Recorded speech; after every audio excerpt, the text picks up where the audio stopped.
კოლეგებო, კვორუმი არის, შეგვიძლია დავიწყოთ ბიუროს ხდომა.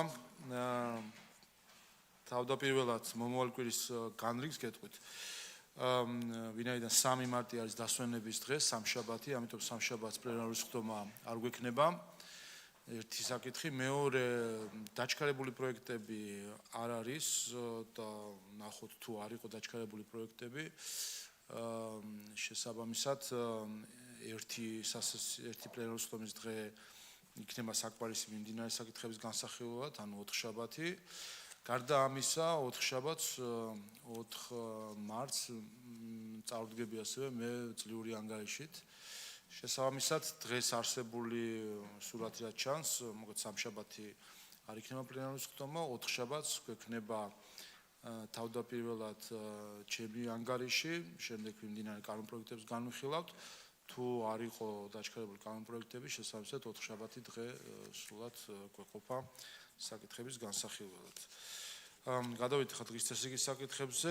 განსახილველ საკითხებში არის ოფიციალური სტატისტიკის შესახებ პროექტი მესამე მოსმენით, საჯარო სამსახურის შესახებ კანონის პროექტის პაკეტი მეორე მოსმენით, საქართველოს განვითარების ფონდის შესახებ კანონის ძალადაკარგვად გამოცხადება პირველი მოსმენით.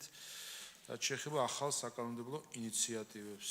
პირველი საკითხი გახლავთ უცხოელთა და მოქალაქეების არ მქონე პირთა სამართლებრივი მდგომარეობის შესახებ კანონის შეცვლილება, რომელიც 25,000 ამორჩევის ხელმოწერის მქონე ინიციატივა გახლავთ. აღნიშნულთან დაკავშირებით გინდა გაცნობოთ ჩვენი და საბიუჯეტო ოფისის პოზიციები. წარმოდგენილი ინიციატივა ითვალისწინებს ბინადრობის ნებართვების გაუქმების შესაძლებლობას, თუმცა ეს ბინადრობის ნებართვა, რომელიც წარმოდგენილი კანონპროექტით უნდა გაუქმდეს, ასევე გათვალისწინებულია შრომითი მიგრაციის შესახებ საქართველოს კანონით.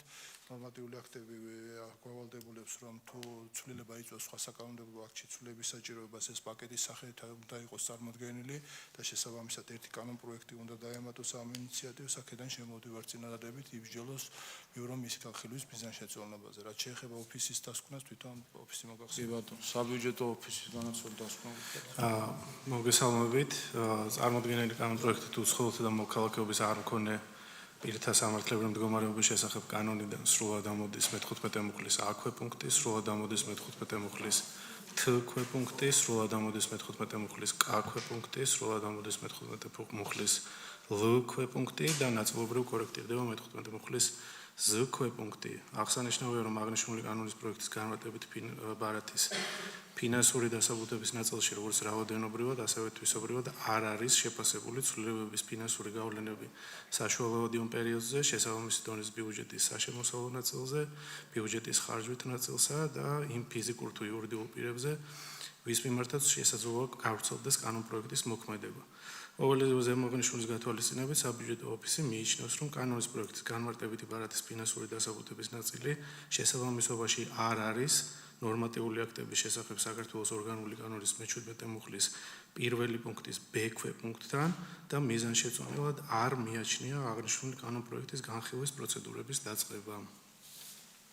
ავით მადლობა კოლეგებო, ესე იგი იურიდიული დეპარტამენტის დასკვნით პაკეტს აკლია პროექტი, რომელშიც ასევე უნდა შევიდეს ცვლილება, თუ კი ეს პაკეტის სახით არის წარმოდგენილი, ხოლო საბიუჯეტო ოფისის დასკვნით პაკეტს არ აქვს თან ფინანსური დასაბუთება და აქედან გამომდინარე არის უარყოფით დასკვნა კანონპროექტის განსახილველად.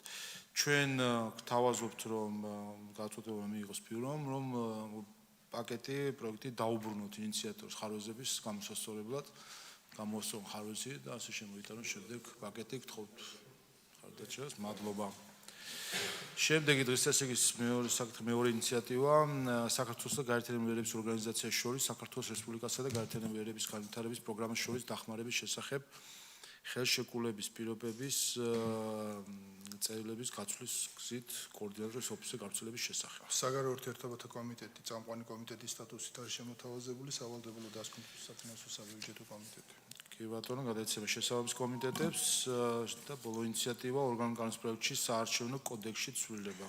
აქ ინიციატივის ეტაპზე დასკვნები დადებითია, იურიდიულ საკითხთა კომიტეტი წამყვანი კომიტეტის სტატუსით არის შემოთავაზებული. კი ბატონო, გადაეცემა იურიდიულ საკითხთა კომიტეტს. რაც შეეხება საორგანიზაციო საკითხებს, გვაქვს გარემოს დაცვის კომიტეტის მომართვა მესამე მოსმენით განხილვის ვადის ერთი თვით გაგრძელების შესახებ რაჭის დაცული ტერიტორიების შექმნა და მართვის შესახებ კანონში ცვლილებისა.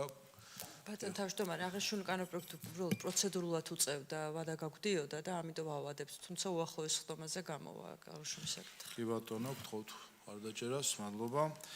ცნობად უნდა მივიღოთ კომიტეტის მიერ მიზანს შეუწონლად მიჩნევა პეტიციის შემდგომი შესწავლა განხილვისა, უარყოფითი დასკვნა გახლავთ განათლების სისტემის რეფორმის ეროვნული კონცეფციის საფუძველზე ზოგადად განათლების შესახებ კანონში ცვლილებებთან დაკავშირებით და ეს მივიღოთ ცნობად და ბოლო საკითხი გახლავთ წარმოდგენის ხაზინათა საბჭოს ნომერი 195 გადაწყვეტილება გთხოვთ დავამტკიცოთ.